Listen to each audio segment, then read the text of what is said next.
Gracias por continuar con la señal de Canal 12. Vamos ya al espacio de la entrevista y como siempre tomamos unos segunditos para saludar a todas las personas que nos sintonizan a través del canal 181 del sistema Sky y también a las personas que siguen nuestra transmisión a través de la red social Facebook. Como les decíamos, a lo largo de 2016 estuvo hablando de la reforma al sistema de pensiones. El gobierno presentó allá por febrero de ese año su propuesta, sin embargo esta no trascendió y sigue ahí en manos de los diputados. Un año después se presenta un nuevo proyecto de reforma. La iniciativa de Ciudadana para las Pensiones la ha presentado y es el punto que está en discusión. Sobre esta propuesta vamos a hablar esta mañana con el presidente de Asafondos y también con el presidente de la Asociación Nacional de la Empresa Privada. Pero como siempre le hemos preparado a usted un contexto para que tenga claro algunos puntos de los que vamos a tratar esta mañana. El 24 de febrero de 2016 el gobierno presentó su propuesta de reforma al sistema de ahorro de pensiones, que según se dijo en ese momento, buscaba viabilizar el pago de pensiones dignas a los trabajadores sin restar viabilidad a las finanzas públicas. Un año después de que se presentó la primera propuesta y los debates no se profundizaron, la Iniciativa Ciudadana para las Pensiones presentó un nuevo proyecto que aseguran ha sido trabajado de forma integral, técnica y consensuada.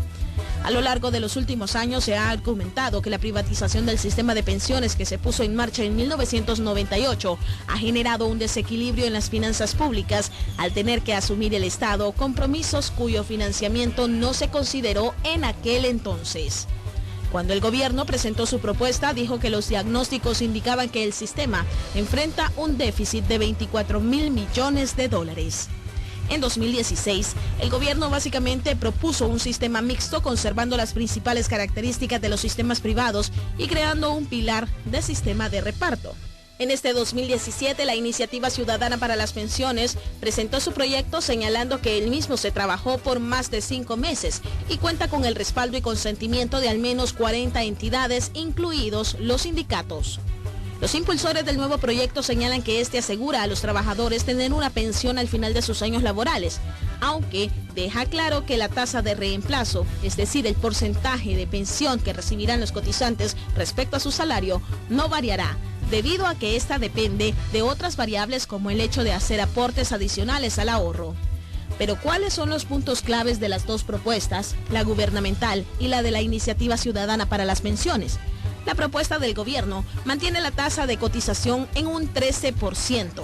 La propuesta de la Iniciativa para las Pensiones la eleva al 15%, incrementando un punto la cotización del empleado y otro punto la del empleador. La propuesta del gobierno, si bien garantiza a los afiliados y pensionados mantener sus derechos adquiridos, se aleja de novedades como por ejemplo permitir a trabajadores hasta con 10 años de cotización prestar hasta el 25% de lo ahorrado. En ambas propuestas se mantiene la edad de retiro en 55 años para las mujeres y 60 años para los hombres. La propuesta del gobierno se centra en hacer uso del dinero de los trabajadores para solventar sus problemas de liquidez, mientras que la de la Iniciativa Ciudadana busca asegurar la pensión y crear una serie de beneficios. A esto se agrega que los críticos de la propuesta gubernamental afirman que esta está enfocada en resolver un problema fiscal y se aleja de una reforma de pensiones. Esta mañana conoceremos el análisis de las reacciones que ha generado la nueva propuesta y hacia dónde se está perfilando el debate. Comenzamos la entrevista de este martes. Bueno, vamos a darle la bienvenida a nuestros invitados de esta mañana. Saludamos primero al ingeniero René Novelino, presidente de la Asociación Salvadoreña de Administradoras de Fondos de Pensiones, Asafondos. Ingeniero, como siempre, un gusto recibirlo aquí en Canal 12. Muchas gracias, buenos días Manuel y buenos días a la audiencia. También saludamos al presidente de la Asociación Nacional de la Empresa Privada, el licenciado Luis Cardenal. Bienvenido, como siempre, a Canal 12, licenciado Cardenal. Muchísimas gracias, un gusto y muy buenos días a los estimados televidentes. Bueno, me gustaría que comenzáramos hablando sobre declaraciones que se han dado en las últimas 48 horas sobre el tema de la reforma de pensiones, declaraciones que tienen que ver en sí con la situación del sistema previsional del país. Ayer el secretario técnico de la Presidencia de la República decía que para julio una de las AFP estaba por quedarse sin dinero. Luego, Asafondos por la noche publicó un comunicado aclarando esta situación. Me gustaría, ingeniero, que usted nos hablara y nos explicara qué es lo que está pasando con este tema en específico, que bueno, ayer generaba ya preocupación entre muchos ciudadanos. Sí, como no, gracias. La verdad es que escuchamos las declaraciones que dio el señor secretario técnico en una entrevista de la mañana y aprovechamos en el mismo momento que estábamos en una radio hermana de este canal a dar las aclaraciones pertinentes y luego pensamos que era conveniente mejor sacar un comunicado porque tal como se ha informado, tuvimos una reunión con el secretario técnico y otros funcionarios del gabinete económico para hablar sobre la propuesta y justamente uno de los temas que se trató fue el plantear cómo esta propuesta que ha sido presentada por la Iniciativa Ciudadana por las Pensiones evita que el límite de compra obligatoria que está establecido para los fondos de pensiones, que es del 45% del ahorro que se administra, con esta propuesta no se alcanza, pero que si esta propuesta no se considera a tiempo, va a llegar el mes de julio de este año y una de las dos AFP va a alcanzar ese límite del 45%.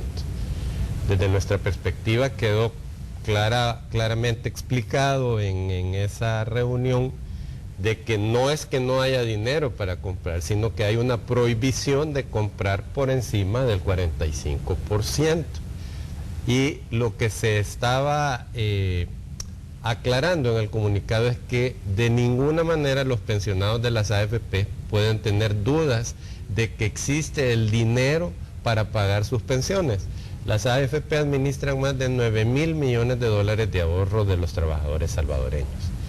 Las instituciones que no tienen dinero para pagar sus pensiones son el IS y el INPEP. Y como hemos hablado ya en diversas ocasiones, son los fondos de pensiones, son los ahorros de los trabajadores que se administran en las AFP los que hoy por hoy permiten el pago de las pensiones del IS y el INPEP a través de la compra obligatoria de estos certificados. El mensaje que se dejó el viernes fue, mire, esta propuesta, uno de las muchas ventajas que tiene es precisamente que le evita al Estado tener que topar ese límite del 45%. Entonces, nos parece desafortunado cómo la interpretación y probablemente, aunque creímos haber explicado adecuadamente, probablemente no lo hicimos bien la tarea y se entendió equivocadamente de que no teníamos dinero para seguir comprando. Dinero hay para seguir comprando. El tema es que hay una disposición legal y el tema es que aparte de la disposición legal, nosotros hemos señalado en diversas oportunidades que la compra obligatoria tiene una serie de efectos negativos sobre el ahorro de los trabajadores porque las tasas de interés a las cuales se compran hoy por hoy son muy bajas y esto afecta el monto de las pensiones. Y la propuesta precisamente lo que trata es de balancear entre las necesidades del Estado y las necesidades de pago de una mejor pensión para los trabajadores salvadoreños. Bueno, un dato importante que tenemos que tener en cuenta al analizar el tema pensiones es que se puede prestar hasta el 45%, es decir, las administradoras de fondos de pensiones pueden prestar hasta el 45% de los fondos que administran para que el Estado pueda seguir cumpliendo con la obligación de pagar las pensiones a la gente que se quedó en el antiguo sistema, la gente que se quedó con el INPEP y con el Seguro Social. Ahí creo que se da la confusión, sobre todo porque mucha gente decía, mire, eso significa que ya no tienen dinero para pagarnos las pensiones a nosotros que estamos cotizando en un futuro, y es ahí donde creo yo que es importante hacer esta aclaración. Sin duda, precisamente la aclaración es fundamental porque podía quedar la idea equivocada en los pensionados, insisto, de las AFP, de que estaba en riesgo el pago de sus pensiones, lo cual es totalmente alejado de la realidad. El dinero para pagar sus pensiones está disponible y vuelvo a insistir, e incluso la Iniciativa Ciudadana para las Pensiones está haciendo una propuesta mejor para mantener el esquema de financiamiento incluso de las pensiones del IS y del INPEP, que son responsabilidad del Estado y son las que no tienen financiamiento. Esas pensiones, ciertamente, si no existe un mecanismo ya sea de que lo pongan dentro del presupuesto general de la Nación, que no está incluido, o bien que exista un mecanismo de financiamiento como el establecido a través de la emisión de estos certificados, los que no tienen cobertura de pago precisamente son las pensiones del IS y el INPEP. Pero justamente por eso, de una forma muy propositiva, estamos saliendo adelante del problema varios meses antes, no 10 días, no 5 días antes, varios meses antes planteando cómo se puede resolver el problema para no tener que llegar al extremo de llegar a julio y que se esté planteando de que hace falta tomar medidas de emergencia como las que se tomaron en septiembre, octubre del año pasado con el decreto en el que se obligaba a los trabajadores a pagarse a sí mismos el capital y los intereses que el Estado debió pagarles y que no había consignado en el presupuesto. Bueno, creo que hay datos importantes. Uno de las administradoras de pensiones está ya por alcanzar ese límite del 45%. La otra, según tenemos entendido, sería hasta 2018 que estaría llegando al límite. Algunos analistas decían, bueno, este problema se puede resolver si no se logra un acuerdo en cuanto a la reforma, ampliando el límite que se puede prestar. ¿Cómo ven ustedes esta perspectiva o esta posibilidad que se abre también? A ver, esa sin duda es una disposición que los legisladores podrían tomar, ampliar el límite de la compra obligatoria. Pero nuevamente la discusión se centra, bueno, eso solventa el problema del Estado para seguir financiando las pensiones del ICE y el INPEP. Pero ¿cuáles son las consecuencias para el dueño del dinero? Que ahora ya no sería el 45, sino que un porcentaje superior el que estaría obligado a prestarle al Estado bajo condiciones que le son desfavorables. Entonces, para ver la película completa tenemos que ver, ok, se resuelve ese problema, pero cuantifiquemos cuál es el efecto en el monto de las pensiones futuras.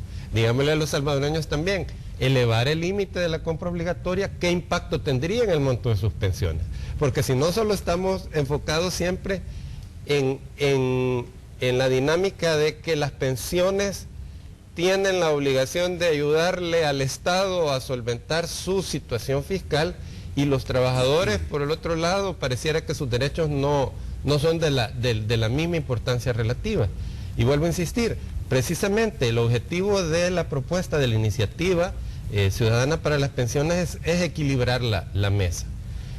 Ciertamente la situación fiscal es importante y toda la sociedad tenemos que estar en línea de encontrar las mejores soluciones a esta problemática, pero nosotros lo vemos que eso no debe ser a costa de los trabajadores, sino que tiene que ser una propuesta en la cual se cumplan los objetivos de seguridad social, es decir, se le asegure a las personas que van a recibir lo que la ley plantea que les corresponde como un derecho y que de la misma manera, aún haciendo bien el trabajo de darle a los trabajadores mejores condiciones para el goce de sus pensiones, aún con eso se logre condiciones que den alivio a la situación fiscal. Pero no es démosle alivio fiscal al Estado y sigamos sobre la dinámica de seguir perjudicando el futuro de los trabajadores salvadoreños. Licenciado Cardenal, ¿cómo ven ustedes la receptividad a la propuesta presentada por la iniciativa ciudadana para las pensiones? ¿Cómo ven la receptividad tanto a nivel ciudadano y como a nivel del gobierno? Porque de hecho, según tenemos entendido, usted estuvo en esa reunión del viernes también en Casa Presidencial con representantes del Ejecutivo. Pues nosotros hemos sentido de que la población ha percibido que esta propuesta es una propuesta que toca los problemas que se habían estado mencionando tenían el sistema de pensiones y la presión que supuestamente el sistema de pensiones ponía sobre el gobierno en el campo fiscal. Creo que después de una discusión bastante compleja, pero donde hubo una participación importante de diversos sectores de la sociedad, la gente que participó en la discusión como representantes de muchos sectores se van con la claridad de cuál es la situación del sistema de pensiones, cuál es la problemática que había que resolver y que esta propuesta, sin ser perfecta, porque es creada por hombres y hubo que tomar en cuenta y en consideración muchas de las solicitudes o de los deseos que tenían los participantes, especialmente los representantes de los trabajadores, y estas fueron tomadas en cuenta, pues que la propuesta iba a ser una propuesta muy superior a la que había presentado el gobierno y que iba a ser también una propuesta que iba al fondo, al meollo del asunto, presentando respuesta a esa problemática. A mí lo que me preocupa es declaraciones de una persona que yo considero muy entendida y muy inteligente como el secretario técnico, que escuchó la presentación, que entiende perfectamente lo que está sucediendo y que de una declaración tan poco feliz como la que dio el otro día. ¿Y esto qué es lo que nos señala? Nos señala que esto continúa siendo no una búsqueda de soluciones a la problemática nacional, sino que es una discusión política en lo que se busca es ganar agua para su molino o llevar agua para su molino. ¿Por qué digo esto? Bueno, partamos del hecho de que la responsabilidad del Estado es ineludible. ¿Por qué? Porque durante años, en un sistema que tuvo que cambiarse porque estaba al borde de la bancarrota, la gente aportó a ese sistema, el gobierno tenía esos recursos o pudo haber creado un fondo, un ahorro para poderle pagar a estas personas. Pero como siempre sucede con el Estado, los problemas se le van dejando al que viene después y ese fondo no se creó. Y ahí se origina el problema de por qué el Estado tiene una obligación de pagarle a los pensionados de aquel entonces su pensión. Esto se ha superado a través de darle un préstamo por parte de los nuevos ahorrantes del nuevo sistema. Y el gobierno, en lugar de, digamos, estar consciente de que esto tiene que superarse, porque en la medida que le paga a los pensionados por sus ahorros el 1, el 1.7 o en algunos casos hasta menos del 1, lo que están haciendo es afectando el monto con el que el trabajador se va a retirar en el futuro.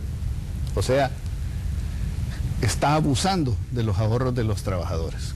¿Temen ustedes, don Luis, que haya un doble discurso, uno el que se da en la mesa cuando se reúnen con ustedes y otro el que se da ante la opinión pública? Mire, es que lo que hemos visto, ojalá me equivoque ante esta nueva propuesta que se ha presentado, lo que hemos visto es que el gobierno está buscando no una solución al sistema de pensiones, sino un alivio a su problema fiscal. Y el problema fiscal que tiene el gobierno no se debe a los fondos de pensiones, aunque los fondos de pensiones pongan alguna presión en eso. Se debe a que el gobierno ha gastado más de lo que ha ingresado. Durante los últimos 8 años ha tenido un presupuesto desfinanciado, en muchos casos mentiroso, donde no dicen todos los compromisos que tienen y sobreestiman el ingreso. Y así nos han manejado en que todos los años se necesita nuevo endeudamiento para financiar ese presupuesto desbalanceado. Entonces, ahora se quiere hacer creer a la gente, y esto es lo que a mí, digamos, me preocupa y me molesta, que en lugar de hablarle a la gente finalmente con la verdad y tratar de buscar soluciones a los problemas que nos afectan a todos como nación, se trata de confundir y se trata de decirle a la gente cosas que no son, de no hablar con claridad, de no hablar con la verdad, para que la gente pueda tomar sus mejores decisiones con respecto a su propio ahorro, a su propio dinero.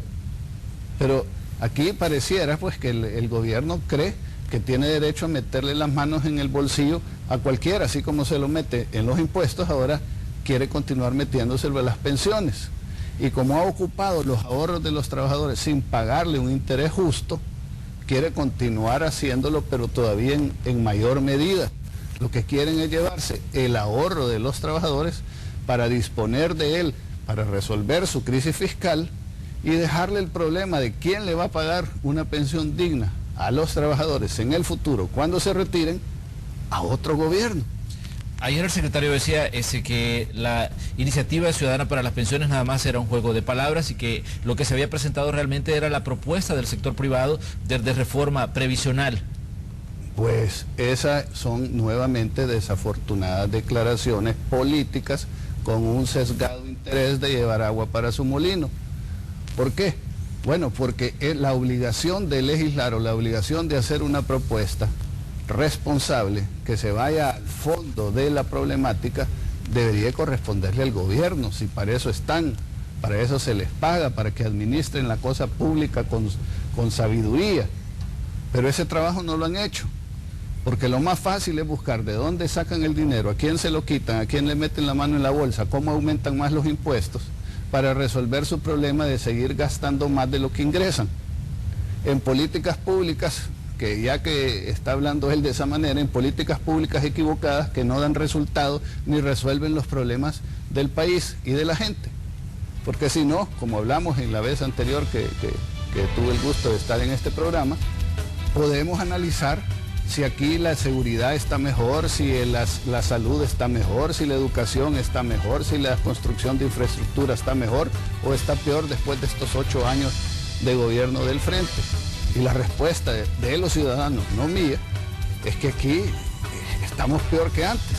Entonces, este tipo de actitudes o este tipo de respuestas por parte de funcionarios de alto grado de inteligencia, porque él es muy inteligente, creo yo que nos debería de preocupar a los ciudadanos. Debemos de exigirle a nuestros funcionarios, a los políticos, a nuestros representantes en la Asamblea que hablen con la verdad y que las cosas se toquen de manera técnica y no de manera política, para que entonces le encontremos solución a la problemática. Bueno, vamos a hacer nuestra primera pausa comercial y al regresar vamos a hablar si hay puntos de coincidencia entre la visión que tiene el Ejecutivo y la iniciativa ciudadana para las pensiones. De eso vamos a hablar cuando regresemos. La propuesta de reforma presentada por la Iniciativa Ciudadana para las Pensiones debe ser estudiada con atención, dice uno de los editoriales de la Universidad Centroamericana, José Simeón Cañas. Según el Centro de Estudios, la reforma plantea aspectos novedosos que podrían generar efectos positivos, tanto para mejorar las pensiones como para aliviar parcialmente la carga fiscal del Estado por el pago de las pensiones del sistema público y de los que optaron voluntariamente por el sistema privado. La UCA hace énfasis en que es bueno que la propuesta plantee, primero, que la pensión será vitalicia y que mantendrá el mismo monto desde que se comience a recibir hasta el fallecimiento del jubilado. Segundo, que sea el sistema que cargue con todos los gastos relativos a las pensiones, por lo que el Estado ya no tendría que pagar las pensiones de los optados ni hacerse cargo de la pensión mínima al agotarse el fondo. Tercero, que se incentive al cotizante a retrasar su edad de jubilación, permitiendo un mayor ahorro y por tanto una mejor pensión. Cuarto, que una parte de la cotización se destine a un fondo de reserva, lo que permitiría cierta solidaridad entre los cotizantes. Y quinto, que se asegure seguir adscrito al Seguro Social a todo aquel que ha cotizado un mínimo de 10 años y así pueda recibir atención médica en su vejez. La misma petición de analizar a profundidad la propuesta hace la Fundación para el Desarrollo Económico y Social FUSADES. Los analistas han destacado varios puntos clave que presenta el documento, entre ellos que se debe respetar el ahorro de pensiones de los trabajadores, la certeza de tener mayor rentabilidad. Se proponen mejores pensiones al momento de la jubilación y una pensión vitalicia. A la vez, FUSADES cree que la propuesta de reforma no deja de lado el aspecto fiscal. Por el contrario, podría significar un alivio tributario, ya que al ser una propuesta integral, es constitucional y aportaría mejores beneficios. Otros analistas consideran que la iniciativa ciudadana, si bien propone un incremento de la cotización al 15%, solo el 10% iría para la cuenta del ahorro individual y el otro 5% para crear una reserva de pensión vitalicia. Además, aseguran que reduce los beneficios de la población que cotizó por completo en el sistema público, INPEP y Seguro Social, al grupo llamado Optados B. Los críticos de la nueva propuesta señalan que hay aspectos acertados. Sin embargo, consideran que crear la reserva va en detrimento de las pensiones pagadas. El debate sobre la reforma de pensiones está comenzando y las partes involucradas están en acuerdo que el sistema necesita que se les hagan cambios urgentes. Continuamos con la entrevista de hoy. Precisamente sobre la propuesta de reforma al sistema de pensiones presentada por la Iniciativa Ciudadana para las Pensiones, estamos conversando esta mañana. Allá hablamos sobre las reacciones que ha generado esta propuesta. Tenemos como invitados aquí en el estudio de Canal 12 al presidente de Asafondos, al ingeniero René Novelino, y también al licenciado Luis Cardenal, presidente de ANEP. Licenciado Cardenal, usted me dice que quería agregar algo. Sí, es que la pregunta que usted me hizo con respecto al comentario del secretario técnico diciendo que esta era una propuesta del sector privado.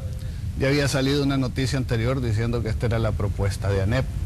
Y el punto importante a señalar aquí es que, como decía en el segmento pasado, debería de ser obligación del Estado o de los legisladores el hacer propuestas técnicas que vayan a darle solución a problemas que afectan a todo un país.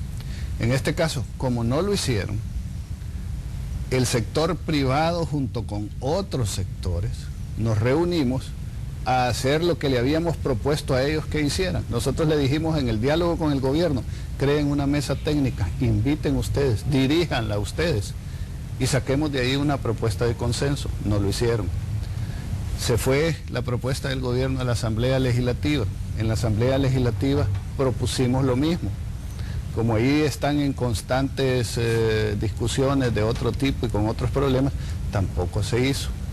Entonces la sociedad civil asume ese rol. Dentro de la sociedad civil está el sector privado, que tenemos un que decir porque hacemos un aporte importante para esos fondos de pensiones en nombre de nuestros colaboradores. Porque acordémonos que en los fondos de pensiones solo participa el sector formal de la economía. Y nosotros, los empleadores, aportamos en nombre de nuestros colaboradores una parte para ese ahorro que sirva a una pensión digna. Entonces, se hace una convocatoria en las cuales participan como organizadores semillas, ANEP, FUSADES, Contradefop, que es una organización de federaciones de trabajadores del sector privado, y ASAFondos, que son, digamos, los que tienen la experticia y que conocen, digamos, los detalles actuariales y las cifras complicadas que se tienen que manejar para hacer una propuesta de esta naturaleza. Se hace convocatorias para que lleguen todos los que quieran aportar, todos los que quieran decir algo con respecto a una nueva propuesta de fondos de pensiones, y se hacen diversos talleres. Y de esos talleres se recopila cuáles son, digamos, las cosas negociables y no negociables de cada uno de los sectores. Por ejemplo, no se aumenta la edad porque los trabajadores dijeron que ese era punto de honor para ellos, que no quería que se les aumentara la edad arriba de 60 años, hoy 55 para las mujeres. Entonces se respeta la voluntad de los trabajadores, que son los dueños de los ahorros, y aunque pudieran haberse hecho otras propuestas y malabarismos con la edad, se respeta y no se hace, y se empieza a trabajar. Cuando después de 9 meses de trabajo, de reuniones, de contratación de expertos internacionales, de correr datos actuariales, etcétera, se presenta una propuesta, nosotros hubiéramos esperado que si hay buena voluntad, que si hay apertura, que si se pone el bien común por encima de los intereses mezquinos, los políticos la hubieran recibido con brazos abiertos. Muchos de ellos lo han hecho, muchos de ellos lo han asumido y nos han agradecido el esfuerzo. Pero resulta que el gobierno, en lugar de verlo de esa manera, como no lo que quieren es resolver el problema de pensiones, sino quedarse con ese dinero para resolver su problema fiscal, le estábamos dando el beneficio de la duda, pero ante las declaraciones que han dado ya nos queda más que claro. Entonces el gobierno hace ese tipo de críticas para desacreditar la propuesta, para generar confusión y para hacer más difícil que la población entienda un tema complejo, lo entienda con más facilidad y pueda tener una posición pública que se manifieste ante sus representantes para que esta propuesta sea pasada y se convierta en ley.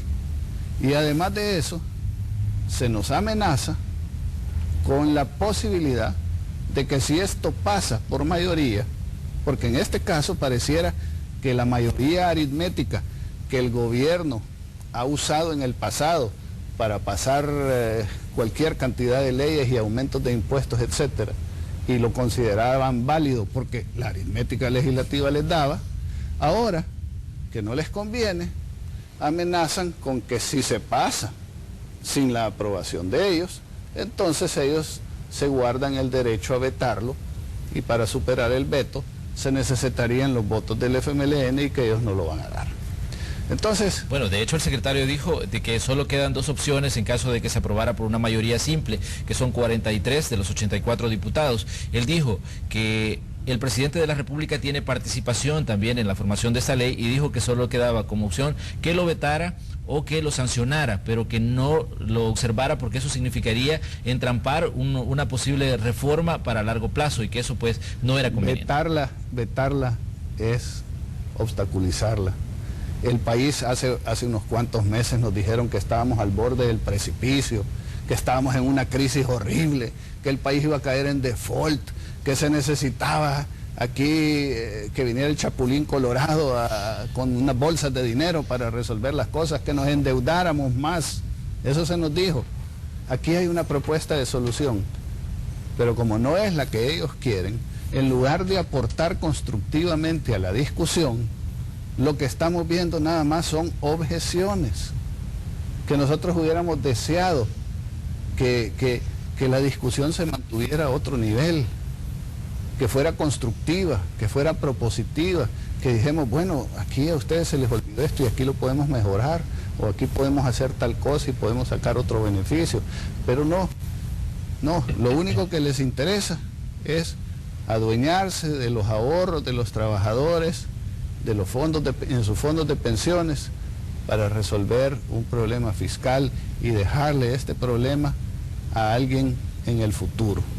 Entonces creo que eso no es aceptable, no se vale, no es correcto.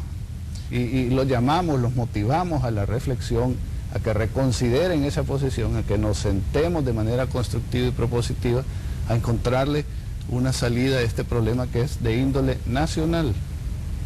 Ingeniero Novelino, ¿hay dudas respecto a los ciudadanos, o las dudas que tienen los ciudadanos respecto a la propuesta presentada por la iniciativa ciudadana para las pensiones? Ellos se preguntan, bueno, ¿y cuál es la situación en la que quedan las personas que se quedaron con el antiguo sistema cotizando al ICE y al INPEP, y que son estas instituciones las que le siguen pagando las pensiones? ¿Qué pasa con los optados y qué pasa también con los que están cotizando a las administradoras de pensiones a la luz de la propuesta presentada por la iniciativa ciudadana para las pensiones? Tal vez si se los aclara para que las personas tengan una certidumbre de qué contiene la propuesta respecto a ellos.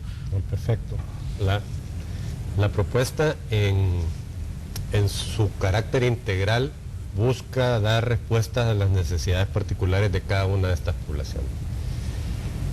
La población afiliada en el ICE y en el INPEP y la población que optó por venirse a las AFP son poblaciones relativamente pequeñas cuando usted las compara con todos los afiliados activos, y estoy hablando de cerca de 100.000 personas que están pensionadas en el ICE y el INPEP.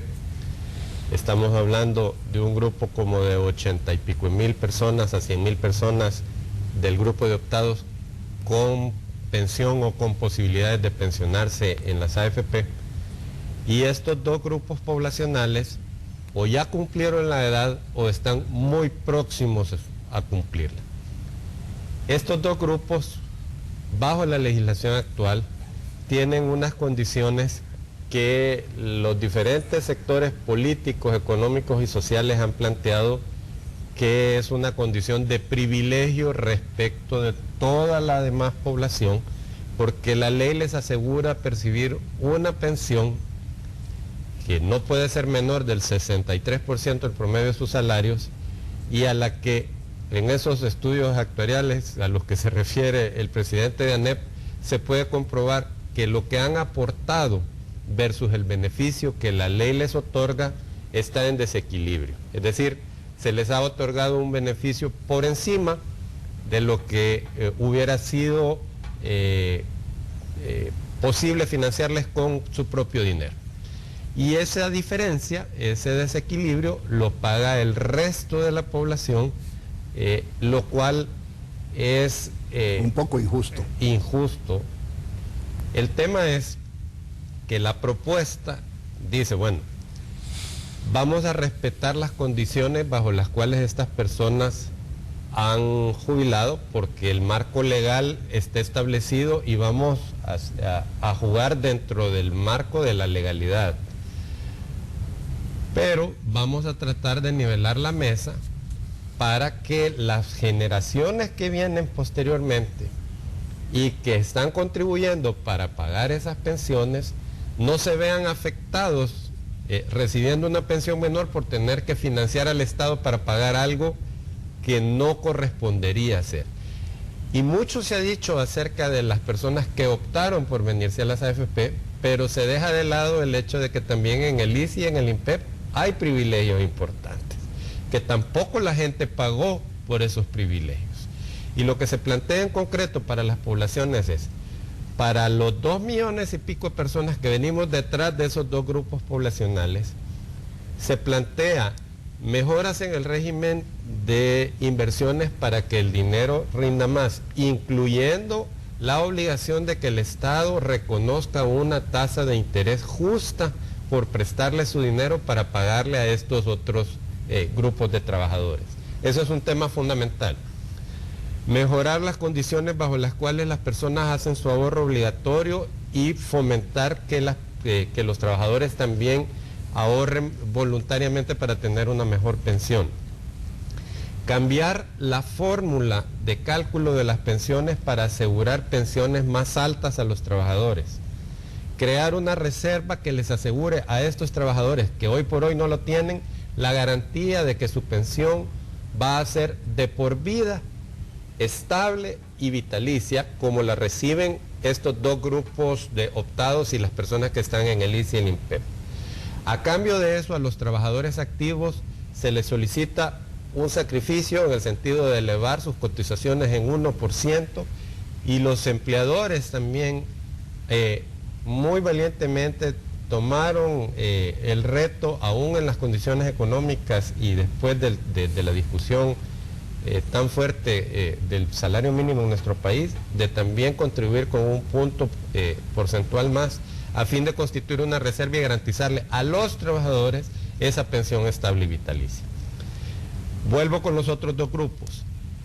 Vuelvo a insistir, a las personas que ya están pensionadas se les respetan sus derechos, se plantea en la propuesta que si todos vamos a sacrificar y todos vamos a aportar para la solución, y aportan trabajadores, empleadores, se bajan las comisiones de las AFP, cosa que no hemos conversado, y se le pide a los trabajadores pensionados del grupo de optados que contribuyan solidariamente a este esquema de reserva que les garantiza a ellos mismos una pensión estable y vitalicia.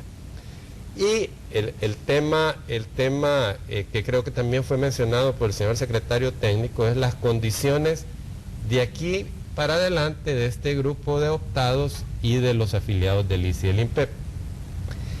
En la propuesta de la iniciativa ciudadana tenemos claro de que es un buen momento como para buscar una mayor equidad entre las diferentes poblaciones.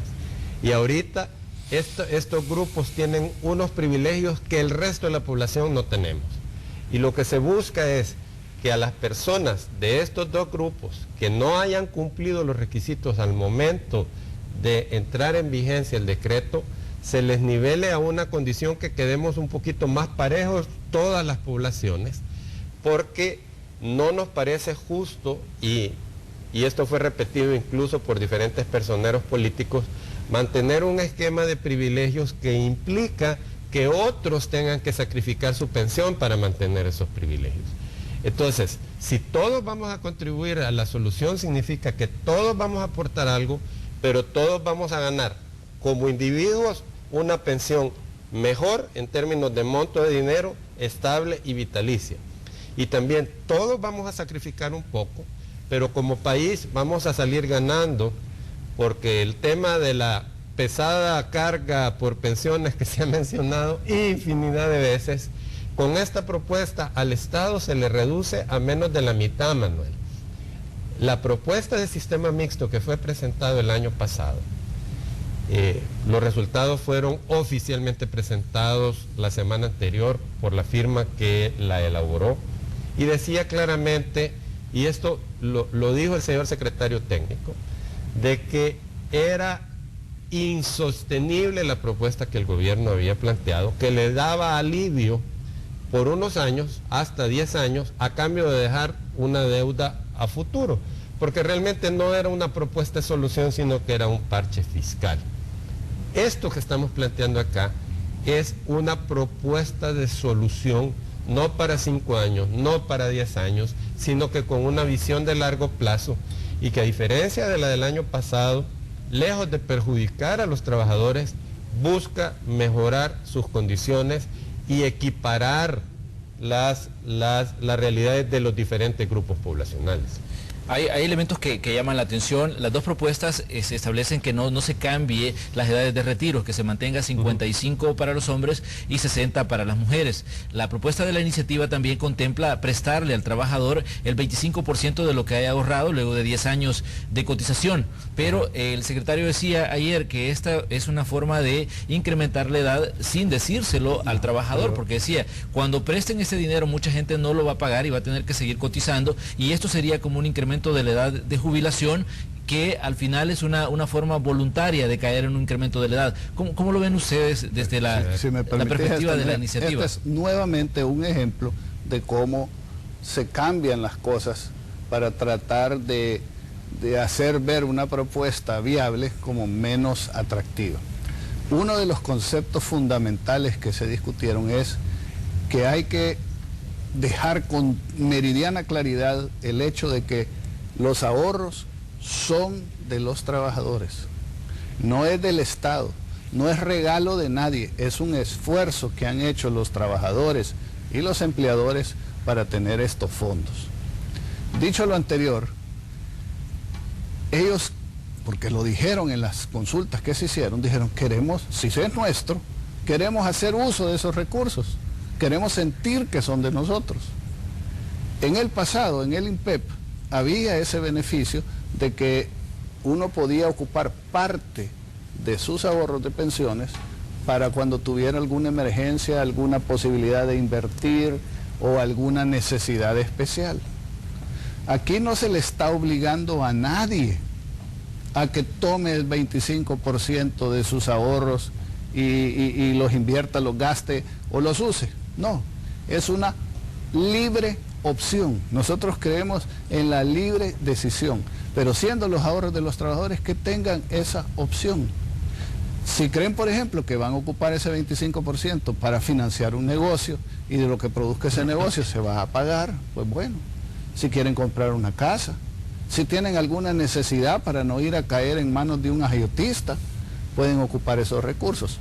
Ellos lo pueden pagar como ellos puedan, como ellos quieran, si han hecho uso de su libertad para accesar a esos recursos. Entonces, y la pregunta que surge es si esto no contraviene la filosofía de los sistemas previsionales de ahorrar para la vejez. No, para nada.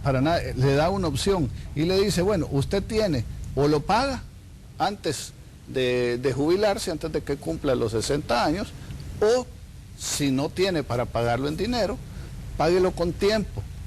Y ahora sucede otro fenómeno, y es que cuando se iniciaron los fondos de pensiones hace muchos años, la expectativa de vida era mucho más baja. Ahora la expectativa de vida es mucho más alta. La gente dice medio en broma, medio en serio, miren, los 60 son los nuevos 40, ¿verdad? Entonces, mucha gente, y usted lo sabe, estimado televidente, que llega a los 60 años, se siente con energía para seguir trabajando.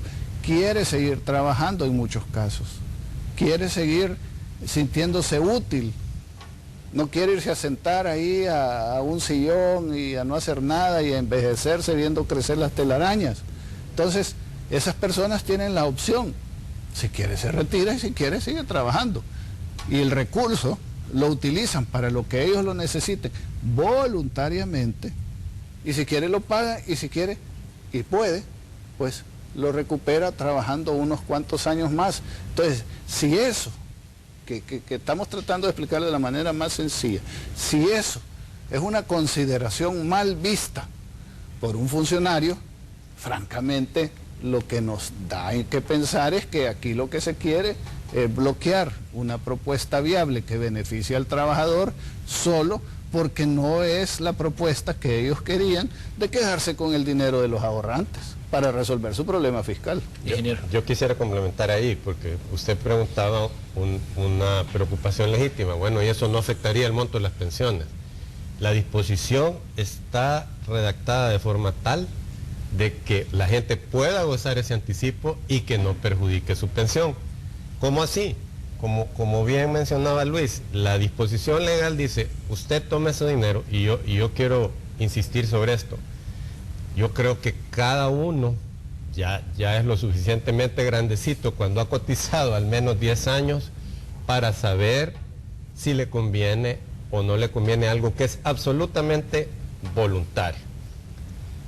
Si decide agarrar el dinero, que es un retiro de su cuenta individual, no es un préstamo que le va a dar la AFP, no es negocio para la AFP, es un cargo administrativo que va a realizar la AFP por el cual no va a percibir un centavo, y lo quiero aclarar porque también se ha mencionado como que si esta es una idea de negocio. No es una idea de negocio, ¿ya?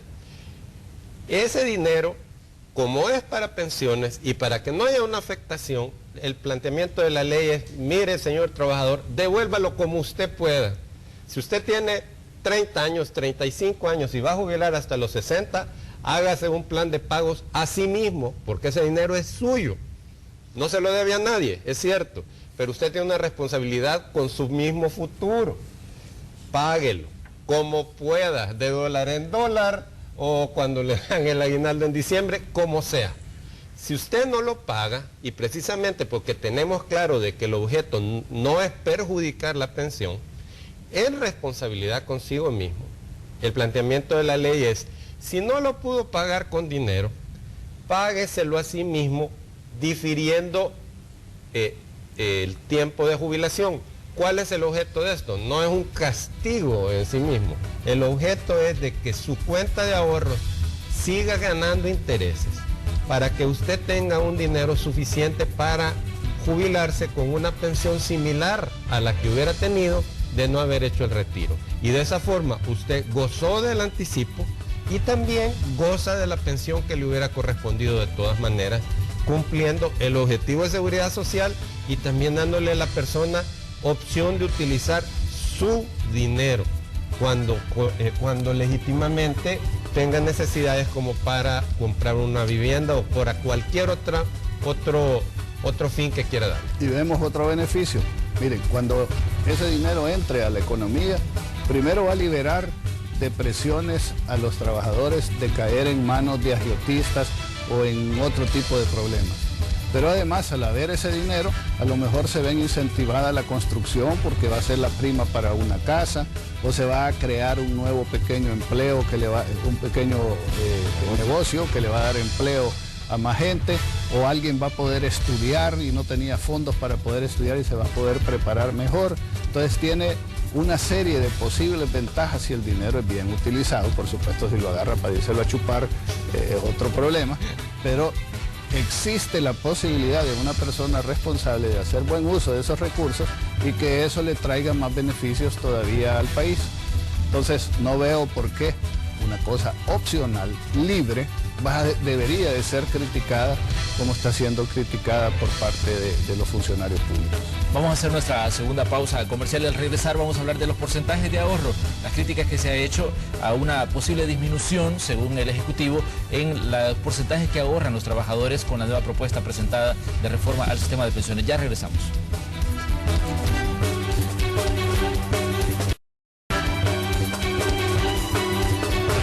Bueno, estamos en la recta final ya del espacio de la entrevista de Hechos AM correspondiente a este día. Estamos hablando sobre la propuesta de reforma al sistema de pensiones presentada por la Iniciativa Ciudadana para las Pensiones. Un punto importante sobre el que se ha hablado también es el porcentaje de ahorro de los trabajadores con la nueva propuesta. Si bien se decía que sube el nivel de cotización a un 15%, pero se mencionaba que el 5% va para crear un fondo de reserva y el otro porcentaje decían que parte, el 10% restante, un punto va para el porcentaje que cobran las AFP por manejo y otro punto por los seguros, decían. Al final, según la visión de los funcionarios del Ejecutivo, solo queda un 8% de ahorro para los trabajadores.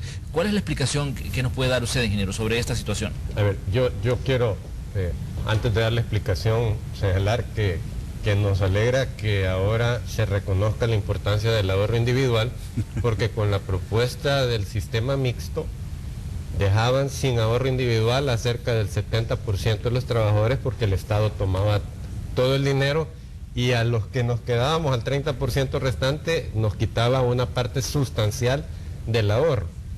Esta propuesta no toca el ahorro que ya las personas han constituido, yo creo que eso es importante decirlo.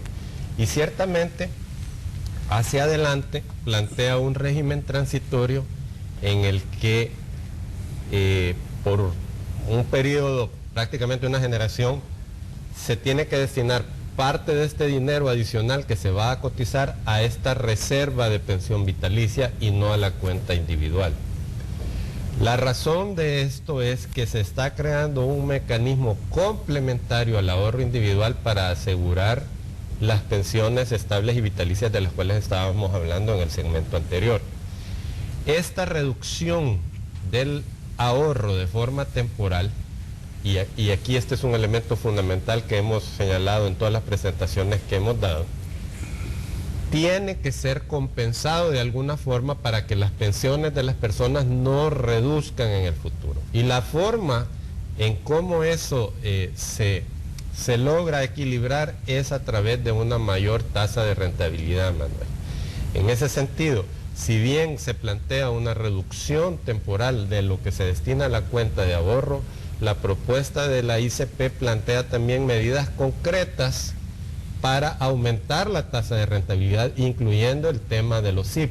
Y eso se lo hemos señalado a los funcionarios y lo hemos señalado en todos lados que vamos, que cuando aludimos a una propuesta integral, no estamos diciendo de que es pétrea, de que no se puede tocar, sino de lo que estamos hablando es que considera todos los elementos como parte de la misma secuencia y uno es supuesto del otro.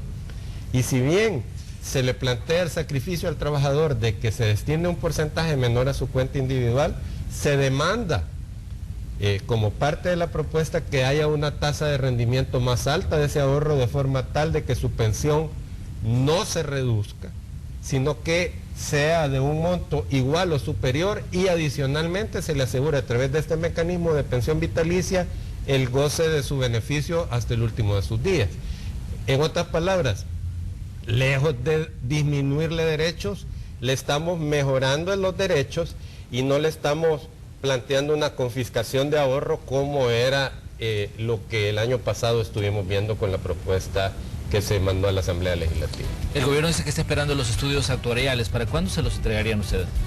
Bueno, nosotros planteamos el viernes la necesidad de seguir con reuniones de carácter ya técnico para ver los detalles. Hemos estado revisando las últimas versiones y, o si no es a fines de esta semana, es a inicios de la otra, en cuanto ya podríamos estar en disposición de darle los estudios completos al Ejecutivo y al resto de la sociedad para que lo conozcan. Manuel, creo que es importante y hace falta enfatizar el hecho de que en esta propuesta se están haciendo sacrificios, se está actuando de manera responsable. Siempre se ha tratado de pintar de que aquí todo el mundo quiere sacar, es ganguero y quiere sacar cosas y que le llueva maná del cielo sin tener que aportar nada. Aquí se está pidiendo un sacrificio a los trabajadores, se le está pidiendo un sacrificio a los empleadores y se le está pidiendo un sacrificio a las compañías de pensiones.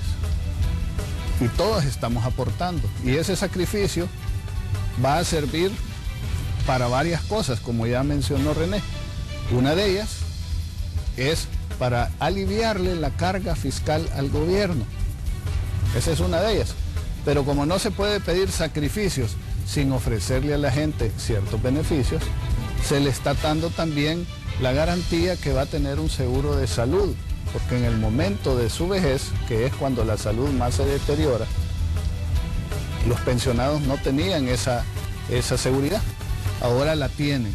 Entonces, hay un sacrificio de todas las partes y se le está pidiendo al gobierno a cambio de que sea más justo a la hora de darle un mejor rendimiento a los ahorros de los trabajadores.